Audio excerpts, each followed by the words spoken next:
Hello YouTube, it's Alec here with Yu-Gi-Oh! Underground, coming at you with another rogue deck for us to explore together on this channel. The deck is something I've come up with myself and have tested briefly with Yu-Gi-Oh! Underground member RJ Moore, and we are calling it Paladin of Dark Turbo, due to this card right here being a main part of the concept. Now, the deck basically revolves around using Red Eye's Darkness Metal Dragon in order to amass large amounts of momentum and advantage through your Felgrand summons, and also using the Hieratic engine to support a big rank 6 engine.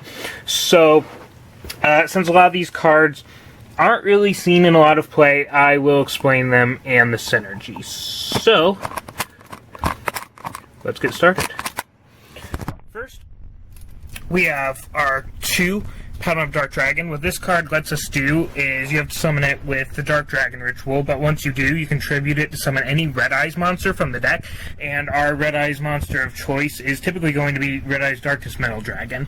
Next, we go to the Hieratic. So, a lot of this deck's concept was come up with when looking at the Gishki Hieratic decks of old, where you would use Hieratics as the tribute mechanic for that, and that would help further your Hieratic plays, and also at one point get you into broken hand loops. But we decided that the best ritual would be the one that synergizes best with dragons, which just happens to be Paladin of Dark Dragon, because it can get your red and D from deck, and also because you can use tributes more than equal to 4, we can also play Esat as a level 5 Hieratic and still get our combos going. So we play 3 Tefnuit, 3 Sue, he's the one that destroys back row, and 3 Esat, this is the normal summonable one, and he can also change his level to the level of any vanilla monster, which gets us into these cards. So for the 2 vanillas that we're playing to summon our off of our Hieratics, the first one is Labradite Dragon, because it lets us get into rank 6s, and also into Sulkin, because it's a tuner. And the second one is Red Eye's Black Dragon. It gives us a second target for Paladin of Dark Dragon in case you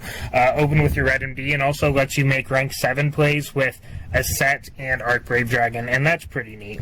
So, he is a little bit of a weak link in the deck when we look into modifying it further. Next, for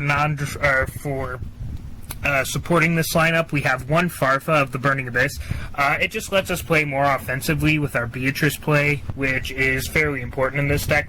And 3 Manju with 1,000 Hands. If you don't open both your ritual pieces, he can search one. You can still go off when you start with him, which I'll show you after we're done.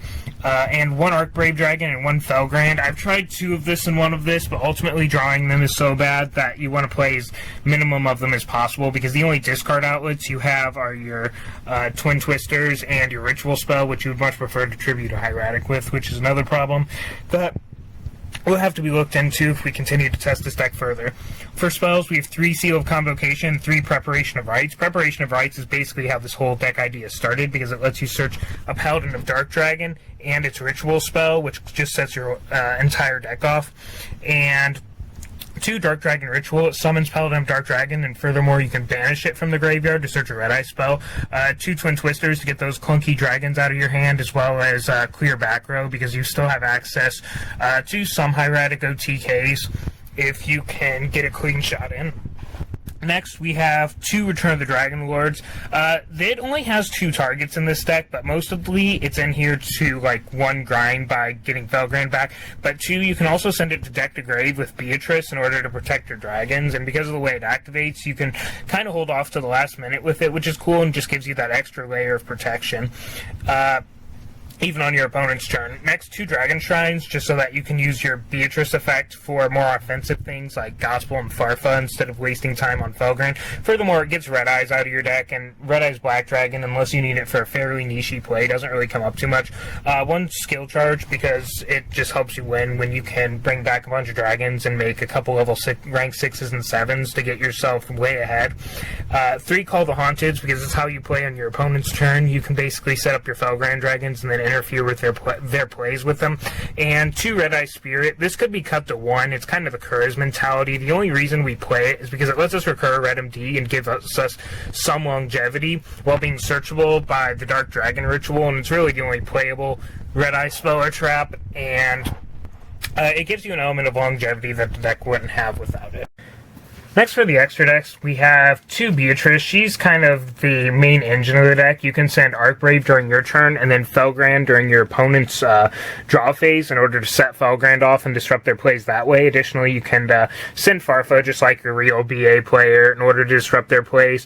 But she also gets the added element of being able to send spell and traps, which means you can send the Gospel of Revival or Return of the Dragon Lords in order to protect your dragons and give you a bit of longevity. And furthermore, when she's destroyed, she lets you summon a BA monster from your extra deck, or a Dante monster. So I'm playing 1 Virgil, Star of the Burning Abyss for this because it's a level 6, which means you can string it into more of your hieratic plays. Also, it draws instead of randomly discards a card from your opponent's hand, so the recovery is a little bit more proactive.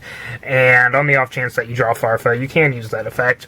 Next, we have 2 Hieratic Dragon King of a Tomb just to help set us off in a different way that Beatrice does because it lets us get dragons straight from deck. It can get you into your Big Eye plays if you make this and have ended up tributing extra Hieratic to summon your Red Eyes Black Dragon. You can use this to summon your Archbrave Dragon from deck, make her rank 7, and then your rank 7 floats in effect because the Archbrave Dragon will get its effect when it's attached. Next, we play our obligatory out to Chaos Max Dragon and Utopia Beyond. Also helps you OTK because it drops all of your opponent's monsters attack to 0. 1 M7 for recovery, an additional way to outcard since it can return any card on the field to the hand as well. 1 Gaia Charger just in order to do the damage.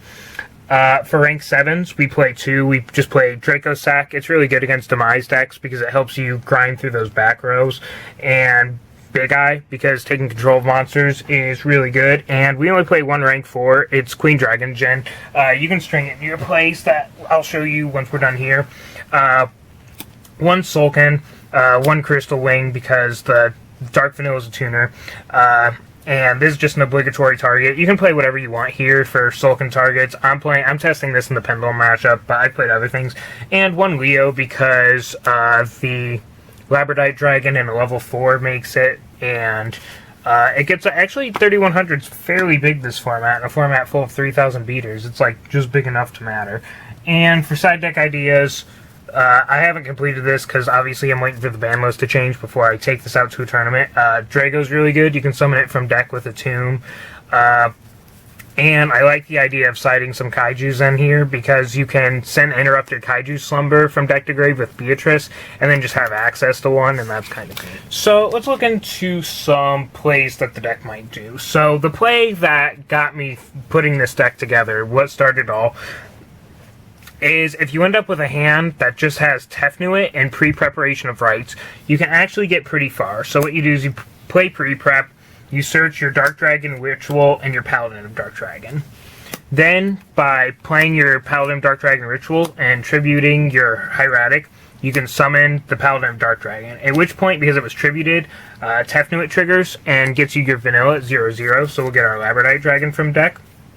Then, we can tribute the Paladin of Dark Dragon, summon Red Eyes Darkness Metal Dragon, who then in turn can special summon our Tefnuit from grave, and from there we can either make our Sulkin or our Beatrice, and still have Red MD for next turn.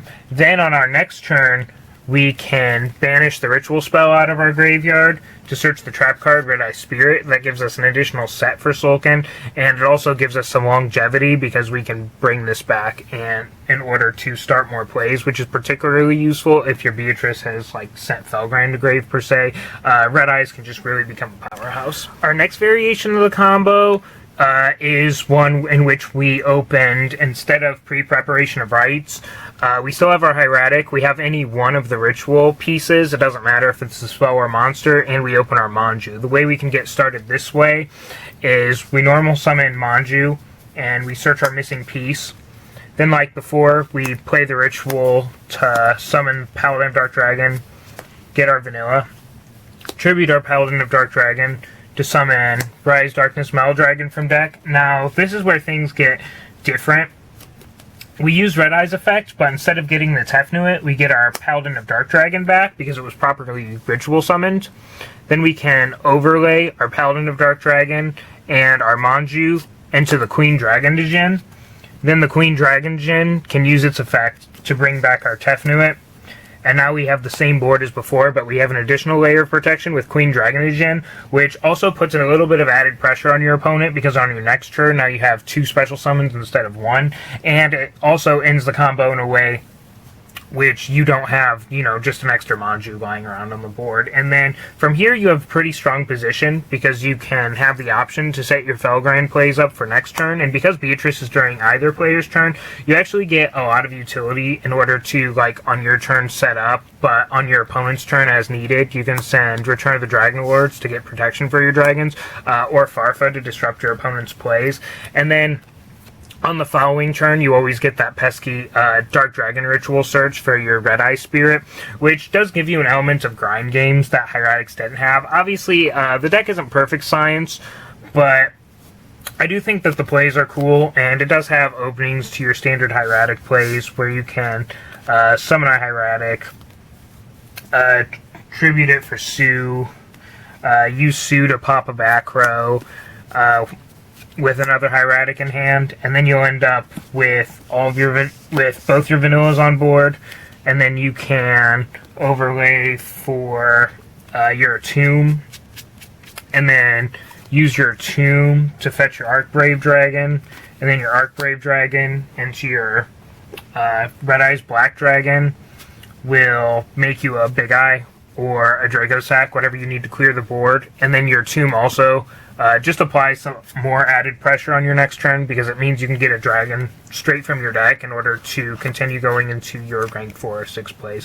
So, while it does have some problems, like drawing your big dragons, drawing your vanillas, the deck's concept's really cool, and it's something that I will continue to work on. So, if you know anything in the card pool that could help and want to aid, please leave it in the comment section below. If not, thanks for sticking with me. I appreciate being able to explain some of the combos, because the deck does look a little bit wonky on paper, but it's very entertaining when you get to play it, all by losing the max C. So, I'll see you guys